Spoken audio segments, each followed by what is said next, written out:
YouTube, what up? Welcome back to a new video. If this is your first time here on the channel, thanks so much for stopping by.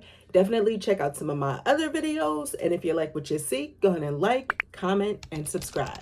I greatly appreciate it. I hope you guys are ready for some pickups because we're about to get into it. Today, I'm going to be sharing the games and one thing that I picked up throughout September and October. So let's get into it. The one thing that I picked up that isn't a video game, but it's definitely video game adjacent, I picked up when I was on a Barnes & Noble's date with my mom. And she was taking a while. So I was just perusing around the store and I came across the cookbook section and I saw this and I was like, okay, gotta get it. It's the official Stardew Valley cookbook.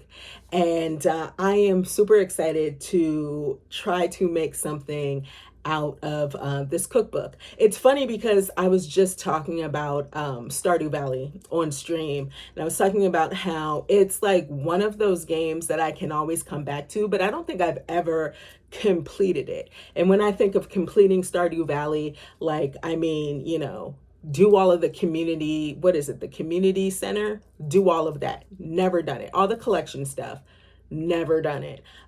So I feel like 2026 is going to be the beginning of the year. I'm starting off with Stardew Valley, and we're going to make some of these recipes. Now, I will say, I am not a cook. And I'm not saying that I can't cook. I just don't cook. I'm fortunate enough to have a husband who enjoys cooking. We're going to see how these recipes turn out. Future stuff here. While editing this video, I realized that I missed out on sharing two other video game related items that I picked up, and they're both Lego sets. So the first one here is the Lego Game Boy set, which I picked up and built it close to when it was released, I believe beginning of October. I'm not going to talk too much about either one of these sets because I do plan on doing a dedicated video for a couple of Lego builds that are video game related, but I do have the Zelda cart in the back there. The second set that I failed to share with you guys is the Sega Genesis controller. This initially was a gift with purchase, but I picked it up off of Macari for super cheap. I haven't put this one together yet. That's why you hear all the bricks inside. But like I said, I'm gonna do a dedicated video for both sets and one more set, kind of combine those sets together and talk about them a bit. So back to the video. I'm going to start with these two video games that I have talked about in a recent video. My, spooky games that I've been playing this Halloween video. I did talk about two games that were recent releases. The first one, Silent Hill F, got it for the PlayStation 5. Matter of fact, I don't know. I think it's only available on PlayStation 5 and PC. Maybe it's on Xbox. I'm not quite sure. But I'm not going to talk about these games too much just because I still stand, on what I said in those videos. I've made a little bit more progress in Silent Hill F. I definitely want to have this game done before the end of the year. Still digging it. Still think it's creepy and it looks fantastic. Another game that I spoke about in that spooky game video was Little Nightmares 3. I got this for the Nintendo Switch 2. Yes, it's a key card. I know. Credits have rolled in the game, and it's my least favorite Little Nightmares game in the series. It honestly is. It's not a bad game. I just feel like it misses marks. It's not as compelling as the first two games. Honestly, it isn't. There's four chapters in the entire game, and I feel like chapters 3 and 4 is where the game really shines. I felt like there were some really interesting puzzles in there. You got some boss fights in there. And the environments, I think, are way better in chapters 3 and 4. But I didn't like the addition I didn't like how the AI works in this game, just because at times it was unresponsive, which was super frustrating. And the combat's a little clunky. It's clunky. I mean, but there's not a bunch of combat in the game, right? So I really don't want to nitpick about that. But yeah, Little Nightmares 3, hope we get another one in this series. Although this wasn't as amazing as I thought it was going to be. I'm glad that I did actually end up picking it up and playing it. I do have another Nintendo Switch 2 key card game here. I picked up Dragon Quest 1 and 2 HD 2D remake. Yeah, I picked it up. You guys can see it's still sealed, and it's going to stay sealed until I make my way through 3. I have the whole Erdrick trilogy here. Yeah, I need to get through 3 first. People say that 2 is fantastic. 1 is pretty bare bones. I'm curious to see, with all of the updates and enhancements that they put in this game, how it plays out. And I'm excited. I mean, who doesn't love a good old school Dragon Quest game, you know? I mean, I know there's some people that don't, but I appreciate them. I picked up Borderlands 4 when it was released back in September, and I've had some time to play it, and I honestly am vibing with it. That's not surprising though, y'all know. Like, I enjoy a good Borderlands moment, you know what I mean? Just fun looter shooter that's hilarious at times, right? Doesn't take itself seriously at all. What I really enjoy about Borderlands 4 so far, and I'm nowhere near done completing the game, right? I've been like caught up on a bunch of side quests and just like exploring this crazy, like expansive world, new world. But what I enjoy the most is, for real, the gunplay is top notch. It's top tier. Feels really good to shoot. You know, has some weight to it. I also like the traversal. They switched things up this time around, and now you have like this little dash, or more like hover mechanic, jetpack-esque type of mechanic that you can do. That definitely switches things up with the traversal, especially when you're in combat. It's pretty neat. That new mechanic also helps with platforming, which is pretty neat. But also, I think it looks great. Story seems all right. I've been doing a bunch of the side quest stuff. I kind of honestly forgot about the narrative, the overall narrative. But just, you know, running around shooting dudes and creatures, and just trying to level up and get really cool loot. Now, I will say, I feel like the weapons are a little underwhelming so far. I haven't come across a weapon that I absolutely love. And to be honest with you, the skill tree is a little overwhelming. There's a lot going on with that skill tree. These next 2 games I haven't had a chance to play yet, but I had them on pre-order, so went ahead and picked them up. Show support.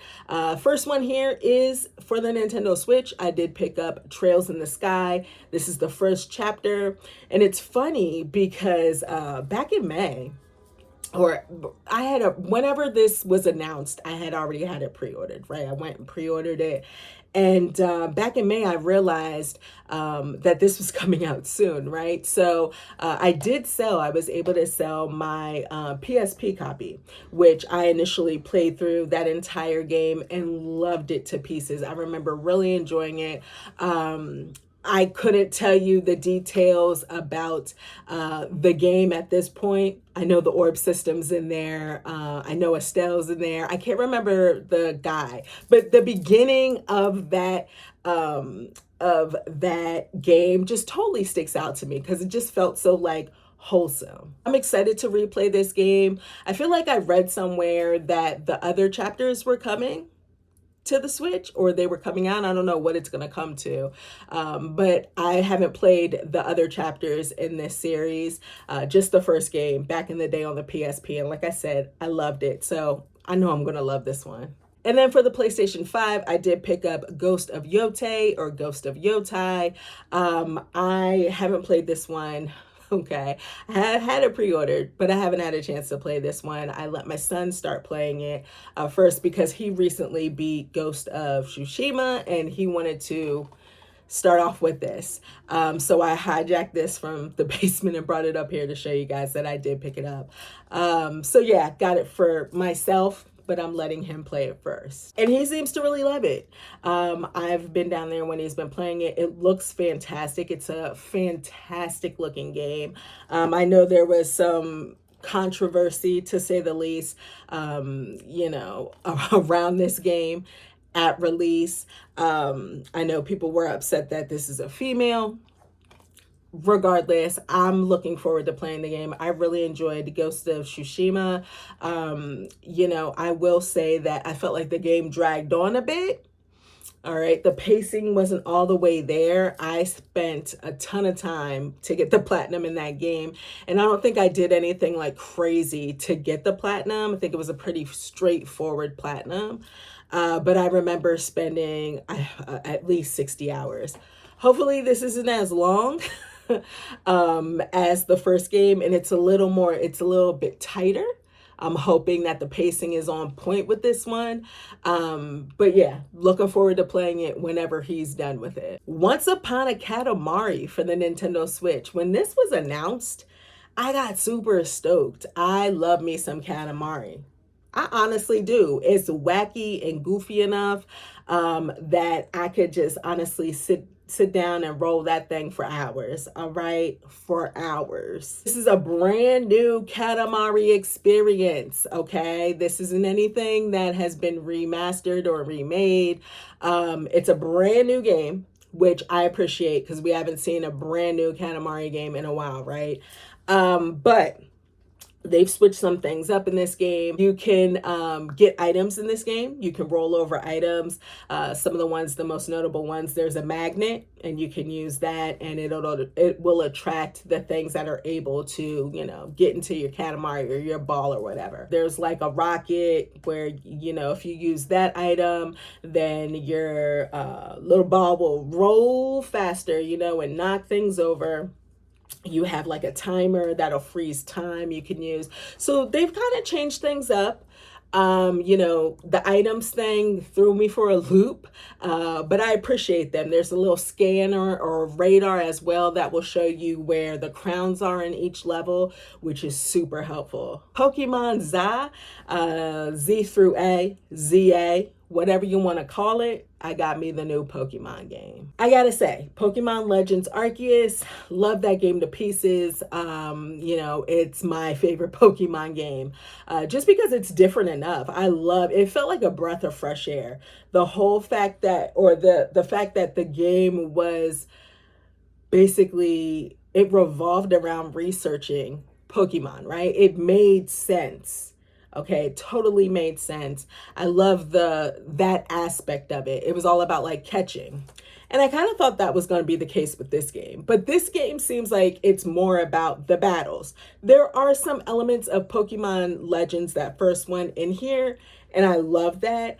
You have these you're in Lumino City, you have these wild areas, and I love going to the wild areas because that's the part where you get to like catch the Pokemon and I'm trying to 100% all the wild areas. I'm not too far into the game. It's funny because, you know, I do work with children, and the children that I work with that play this game are like levels above me. They also couldn't believe that I picked my starter Tepig because I'm loyal to fire type. All right, if it's a fire type starter, which it's always going to be, I'm gonna pick me the fire type starter for sure. I do find it a little awkward with there being cutscenes in the game, but there's no voice acting. It just plays out a little weird. Like, I'm not one that needs voice acting, but there's something about the cutscenes in this game that just make it seem super awkward. Like, it needs to be paired with some voice acting. It honestly does. By Sweet Carol. This looks super interesting. Love the art style. It's a point and click adventure. Kind of has that Alice in Wonderland vibe going on.